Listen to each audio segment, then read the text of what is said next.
না,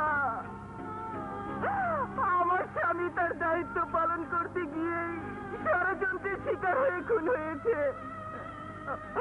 কমিশনার সাহেব, আপনি তো ওকে ভালো করে জানেন, আপনি বলুন ও কি জঘন্য অপরাধ করতে পারে?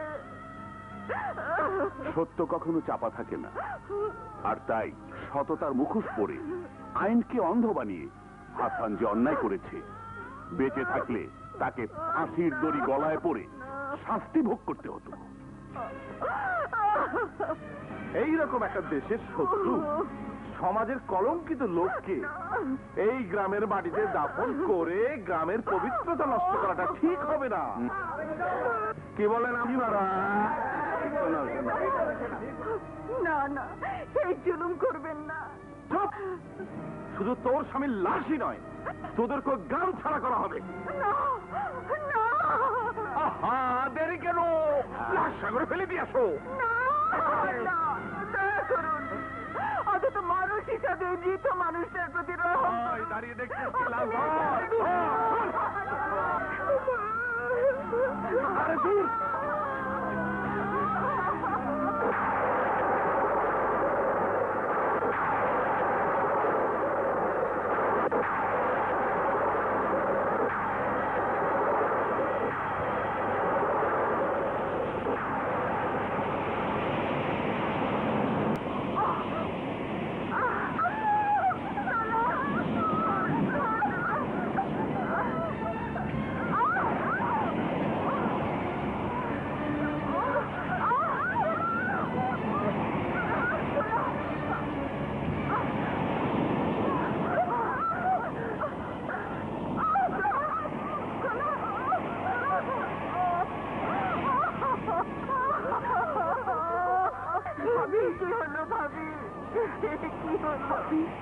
সবই ভাগ্যের লিখন। শান্ত হন ভাবি, শান্ত হন।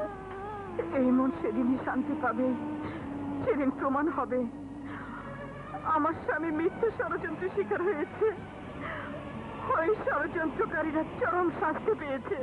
ইনশাল্লাহ খোদা যদি সহায় থাকেন তাহলে আজ না হয় কাল আপনার আশা পূরণ হবে।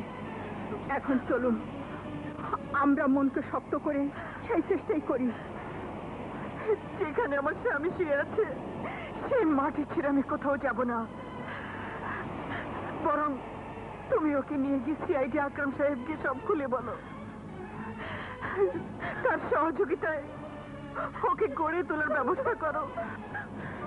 আমি তোমাকে ছাড়া থাকতে পারবো না। মারি, তাহলে ওই নরপশুগুলো তোকেও মেরে ফেলবে।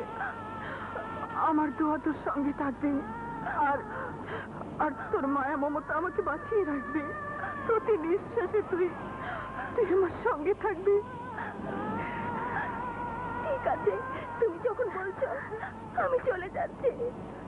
তোমার কসমকে বলছি মা, বাবার হত্যার প্রতিশোধ না নিয়ে আমি ফিরবো না।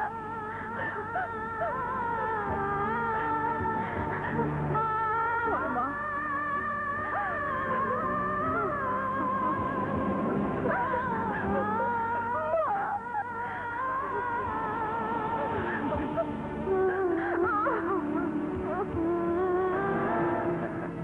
এখনো এখানে আছো?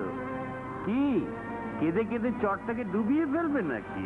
না, তোদের রক্ত দিয়ে এই চরটাতে রক্তের বন্যা বইয়ে দেব।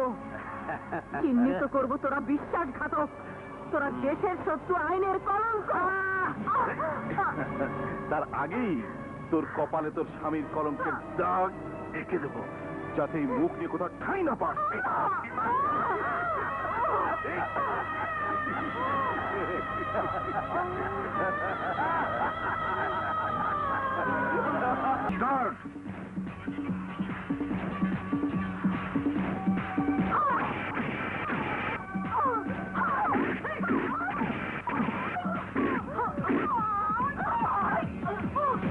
আরে ছেড়ে দাও, দিস রং, ছেড়ে দাও।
One, two, three, four, five. She is winner. Please madam আপনার নামটা কি? পুরুষ শাসিত সমাজে পুরুষ